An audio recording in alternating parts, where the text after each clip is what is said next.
Hello.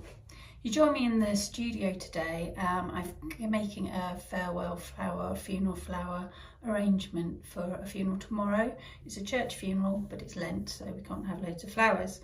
So I'm just doing a small arrangement to go on a pedestal. So I just wanted to show you the mechanics I use and the ingredients I'll be using. And then I'll probably speed this up with the old magical app thing. While I make the arrangement and show you what I've come up with at the end. So I've started with a jam jar, a largest jam jar in here, and then to make it more natural and so we don't see the jar, I've covered it in moss, and then I've just secured that. You can't see because it goes invisible, it's some really thin wire. I'll just put some around the top and some around the bottom just to hold it in place without being able to see. And inside there is just a ball slightly bigger than this of chicken wire, and that's scrunched up inside just to support the stems when I put them in. So that's the mechanics. It's very simple and easy to do. And then what I will be using is all grown here from the garden or up the allotment, and we've got some beautiful hellebores. Now my last written post on Substack was about conditioning flowers, and hellebores can be tricky if you pick them when they first start flowering, when they're quite young. But these ones have been pollinated and some of them have gone to seed. You can see the pollen's fallen off because they've been pollinated, and you can see the seed capsule forming there. You can see that. So it just means that they're a lot easier to cut, and all I've done with these is I've cut them first thing this morning, put them straight into some clean water for the rest of the day in the cool, in the dark, and they should be fine because they are mature flowers. Then I have some anemones. They are beautiful. I've got a few more in another jar over there, and they're growing at the bottom of the garden. They are lovely. Don't need any special conditioning, just straight into water. Daffodils. Aren't they lovely? Just some very common types, not some speciality ones here. I don't know the variety. It's been in the garden ages. Conditioning, these need to be cut, put into a jar on their own for a good few hours to stop the sap running out of the bottom, because that is what can affect the life of other flowers they're going in the vase with. But as long as you do that and condition them on their own, they should be fine. And in here we've got some different types of greenery. Well, we've got some flowering currant, which I love, the white variety. You can get it in pink as well. Some eucalyptus, some Thetasporum. The flowering currant smells lovely as well. And then we've got some interesting bits, I call them, just stuck together here. We've got, come on, get off.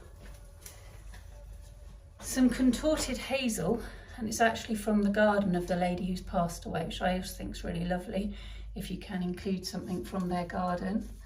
And then, sticking to everything, we've got some flowering, I think it's probably hawthorn, I'm not actually totally sure, from the hedgerows I've collected on my walks.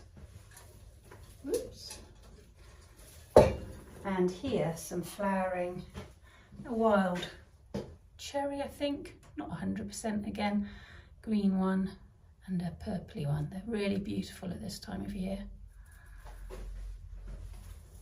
Some more anemones. I'll show you the ones that are a bit more closed up. Aren't they beautiful? Just one of the best spring flowers, and these are the ones I grow under these are under a low tunnel at the bottom of the garden. Some more daffodils and some different, the common hellebore, which is a very different flower from the oriental ones. Doesn't smell particularly nice. I wouldn't put it in a bouquet that's going to sit on your dining room table. It's a bit pongy, but I love the flower. How pretty are those? So this isn't all for the, I've got rosemary as well. Let's put rosemary in, funeral flowers as remembrance. Smells lovely as well. This isn't all for this jar, that would be ridiculous. I'm also in the middle of doing, I'll show you very quickly, a willow heart that's going to sit on top of the coffin. And I've just started putting the live plants on it. They've been attached in moss, and then I'm going to add some fresh stems of greenery into the moss there, so that will sit on top of her coffin. Okay, put that back down there in the shade. I'll finish that later. So I'll just get going, and what I tend to do first is I build up my greenery base first. So I want this to be quite wild and whimsical, natural really. And the chicken wire will just mean that if I put that in without it, it will just flop to the side. So I'd need to do a hand-tied arrangement first, then put it in the jar, because then it would stay together. Because I'm doing it with this method, I can put them in on their own like this, and the chicken wire will just hold it up. This is what we used before we had Oasis, which I don't use because it's hideous stuff, bad for the environment, just a microplastic. Ends up in the water supply when you dispose of it. It's horrible, so I've never used it, and I just use chicken wire. You can do anything with it really. This is Pettisbornum. Just pop that in. It's lovely and very open. This is only a small arrangement, that's what they've requested, so I don't need to keep myself under control. And I've only got that one bit of eucalyptus, so actually I'm going to move that, put it so it's more central, so it will mingle in. And that's the great thing about having the chicken wire in there. You can just play about with things until you think it's in the right place. You can't see the jar, so it doesn't really matter what the stems look like in there.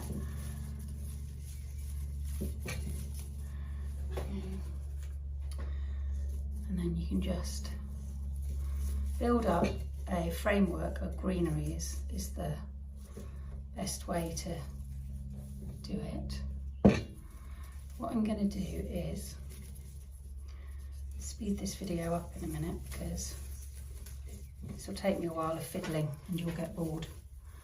And the eucalyptus is arguing with me, as I knew it would because I've put the camera on. There you go. Got him free.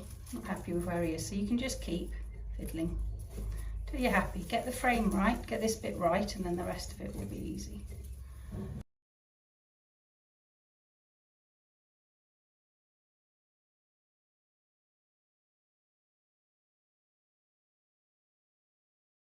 Now here I've got hornbeam, so at this time of year it has this really interesting, unusual catkin.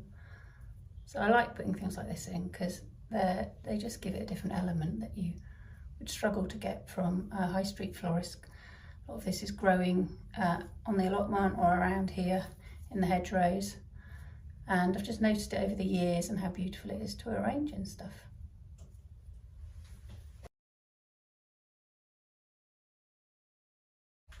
How beautiful is that blossom? It's very fleeting, doesn't last long in the hedgerows, but just so pretty. It smells a little bit. Contorted hazel. Such an amazing shrub really, isn't it? Interesting shapes.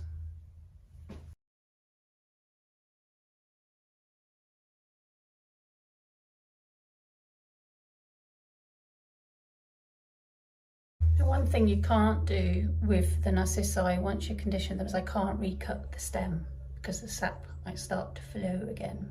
So when you cut them initially, put them into their water, you need to make sure they're the length you want to work with.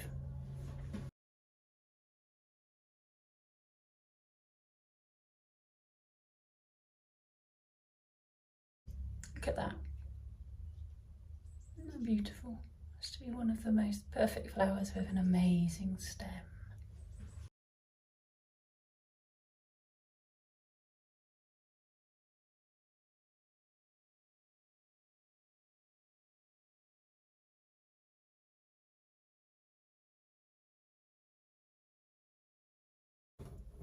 There you go, all finished. I'll bring the camera around and show you it properly. I'm quite happy with it. Never totally happy with your own work, are you? But looks lovely and natural, which is what they wanted. And very seasonal. May have gone a little bit big, but there you go. There we go, the finished article.